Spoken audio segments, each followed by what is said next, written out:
బాధతో చెప్తా ఉన్నాం.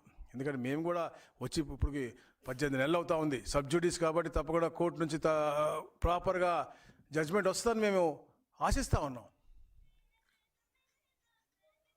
అరే ఒక ఆడ కూతురు ఆవిడ బాధ చెప్తా ఉంటే దాన్ని కూడా హేళన తీసుకుని వచ్చి అంటే మీరు ఇంకా ఇప్పుడు కూడా మారా, ఈ రాష్ట్రం సుభిక్షంగా ఉండాలా, పెట్టుబడులు వస్తూ ఉన్నాయి, బాగుండాలని చెప్పి తప్పంతా పనిచేస్తున్న ప్రభుత్వం ఇది. ప్రభుత్వం మీద బురద వేయటం, ఇంట్లో ఆడ కూతుర్లను కూడా మీరు వదలట్లే అంటే నిజంగా చాలా బాధగా ఉంది. మీరు ముందు కూడా ఈ వీడియోస్ కూడా చూడాల్సిన ఆవశ్యకత ఉంది.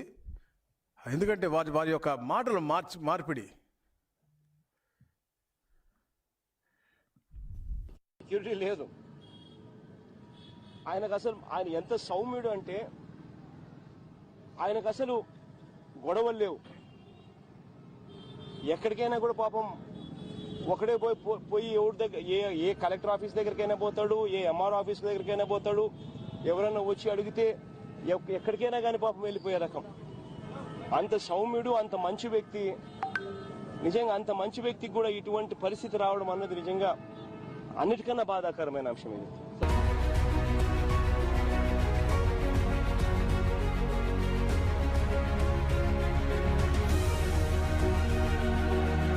వివేకం సార్ చాలా స్పష్టంగా 2010 సంవత్సరంలోనే ఆయన పేరు కూడా షేక్ మొహమ్మద్ అక్బర్గా పేరు కూడా మార్చుకొని పెళ్లి చేసుకొని రెండో భార్యతో ఒక బిడ్డను కూడా షెహన్ షా అనే ఒక బిడ్డను కూడా కనడము, కొడుకును కూడా కనడము.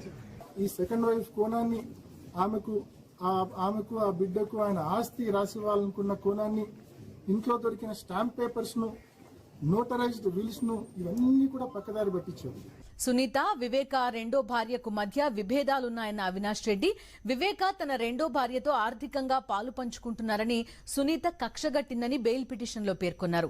వివేక కుమార్తె సునీత సిబిఐ చంద్రబాబుతో కుట్ర పన్ని తనను తన కుటుంబాన్ని దెబ్బతీయడానికి ప్లాన్ చేశారని స్పష్టం చేశారు. ఒక కీలకమైనటువంటి అంశం, వివేకానందరెడ్డి హత్య కేసులో నిందితులుగా ఉన్న వాళ్ళ కుటుంబీకులతో వివేకానందరెడ్డి అక్రమ సంబంధం పెట్టుకున్నాడు. అంటే వివాహితర సంబంధాలు పెట్టుకున్నాడు. కాబట్టి వాళ్ళందరూ కలిసి ఈ సునీతతో గాని వాళ్ళతో ఎవరైతే ఉన్నారో వాళ్ళతో కుల్లుడై వాళ్ళు ఈ హత్య చేశారనేటువంటి అంశాన్ని కూడా వాళ్ళు అందులో ప్రధానంగా ప్రస్తావించినటువంటి అంశం ఉంది. కాబట్టి వివేకాకు మహిళలతో ఉన్న సంబంధాలే హత్యకు దారి తీశాయన్నారు. A2 సునీల్ యాదవ్ తల్లితో పాటు ఉమాశంకర్ రెడ్డి భార్యతో వివేకాకు సంబంధం ఉందని పిటిషన్లో ఆరోపించారు. నిందితులతో వివేక డైమండ్స్ వ్యాపారం చేశారని కూడా పేర్కొన్నారు. వివేకానంద రెడ్డి గారి కుమార్తె సునీతమ్మ, అల్లుడు రాజశేఖర రెడ్డి గారివి బయటకు వచ్చాక వాళ్ళు ఎలాంటి ఇది లేకుండా అవినాష్ రెడ్డి వైపు వేలు చూపుతూ ఆరోపణ చేసిన తర్వాత ఇది వ్యక్తిగతమైందని అనుకునే అవకాశం కనిపించట్లేదు. అందుకోసమనే ఇది ఈ యొక్క జగన్ నాటకాల యొక్క జర్నీ. స్టార్టింగ్లో మంచివారు, సౌమ్యులు, ఎవరికి హాని చేయరు అని చెప్పిన బాబాయ్ ఆఖరికి అతన్ని ఒక కుట్రదారుడుగా, దొంగగా చిత్రీకరిస్తూ ఉన్నారు. అసలు నిజంగా చెప్తున్నాను, ప్రేమ, అభిమానం, ఆప్యాలు ఎటు ప్రజల మీద లేదు, ఆంధ్ర రాష్ట్ర ప్రజల మీద లేదు, కుటుంబ సభ్యుల మీద, ఇంట్లో ఆడపడుచుల మీద ఉండాలి కదా అని అడుగుతా ఉన్నాను. అతనికి అసలు అలాంటి హోదాలు ఉండే అర్హత ఉందా అని అడుగుతా ఉన్నాను. మీరే అన్నారు అన్ని విషయాల్లో కూడా. ఇదే అవినాష్ రెడ్డి ఎంపీ హోదాలో ఉండి అసలు అక్కడ ఉండి ఇలాంటి గొడవ జరిగి హత్య జరిగితే పోలీస్ స్టేషన్కి ఫోన్ చేసి చెప్పాలి అని ఇంగిత జ్ఞానం కూడా లేదా అని అడుగుతా ఉన్నాను. ఎన్ని దాసి రక్తం అంతా తుడిసి కుట్లు వేసి మీరే మీ ఆసుపత్రి స్టాఫులతో, గంగిరెడ్డి వాళ్ళ ఆసుపత్రి స్టాఫ్, మీ బంధువులతో, గంగిరెడ్డి గారు అంటే జగన్మోహన్ రెడ్డి గారు మాంగారే కదా, వాళ్ళందరూ అక్కడ ఉన్నారు ఆ సమయంలో. గూగుల్ టేక్అవుట్లో క్లియర్ కట్గా మనకి ప్రూవ్ అయినాయి. దాని మీద మనం మాట్లాడాల్సింది పోయి ఏం జరిగిందని నిజ నిర్ధారణ చేయాల్సింది పోయి, ప్రజలు నిజంగా చైతన్యవంతులు తెలుసు కాబట్టే మొన్న మీకు 11 ఇచ్చారు. అది గుర్తుపెట్టుకోవాలి. ఆ రోజులో మీరు అబద్ధాలు చెప్పి, ఇలాంటి అబద్ధాలు ఎన్నో చెప్పి మీరు 2019 వచ్చినా కూడా 24లో చేసినటువంటి అరాచకాలతో పాటు ఇలాంటి హత్యలు, ఇట్లాంటి జగన్ నాటకాల మూలంగా మీకు 11 వచ్చినాయి.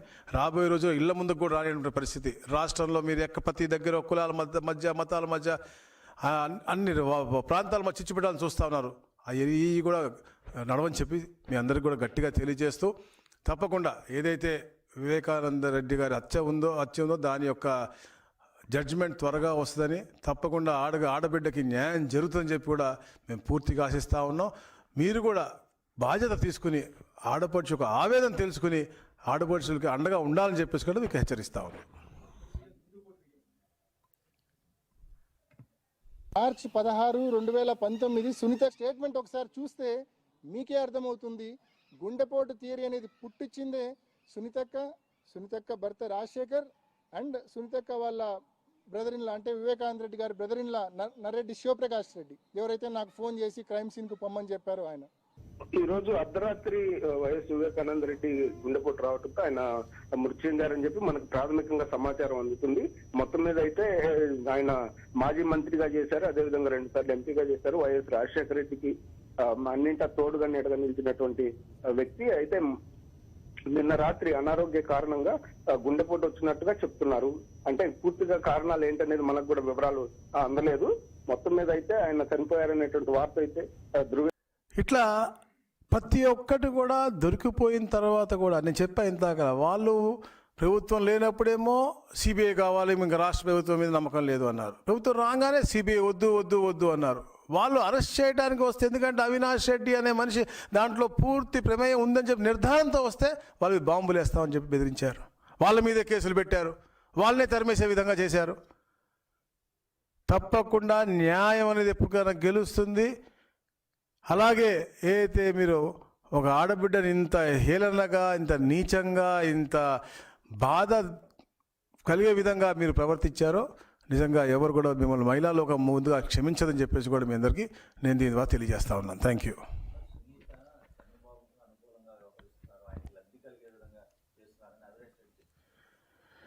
సునీత గారికి ఇప్పుడు చంద్రబాబు నాయుడు గారు అనే మనిషి ఎప్పుడు కూడా హత్య రాజకీయాలకి ఎప్పుడు కూడా వ్యతిరేకి. చరిత్రలో ఎప్పుడు కూడా చంద్రబాబు నాయుడు గారి హయాంలో ఎక్కడ కూడా జరిగిన ఇదే ఈ హత్యలు చేసి నారాసుర రక్త చరిత్ర అని చెప్పేసి ఆయన మీద బురదైపోయారు తప్ప ఎప్పుడు కూడా లేదు.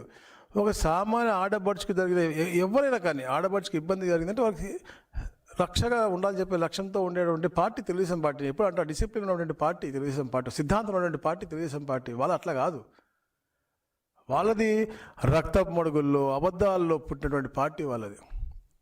మనం చూసాం అప్పుడు ఎంతమంది సలాం ఆత్మహత్య అవ్వచ్చు, సింగయ్య అవ్వచ్చు, సుధాకర్ అవ్వచ్చు, అమర్నాథ్ గౌడ్ అవ్వచ్చు, ప్రతి ఒక్క దగ్గర కూడా చేస్తారు. ఈరోజు కూడా ప్రశాంతంగా ఉన్న ఆంధ్రప్రదేశ్లో కూడా ఎక్కడో దగ్గర ఏదో చిల్లు చెప్పాలని చెప్పేసి ఇర్రాపరప్పాలని తొప్పలని అని చెప్పేసి ఎవరు ప్రేరేపించేది? అది వాళ్ళ తత్వం. ఇప్పుడు కుటుంబం గురించి మామూలుగా మాట్లాడు, కానీ సొంత బాబాయ్ 5 సంవత్సరాలు ముఖ్యమంత్రిగా ఉన్నారా, ఎవరు చనిపోయారు, ఎవరు చంపారు తెలుసుకోవచ్చు.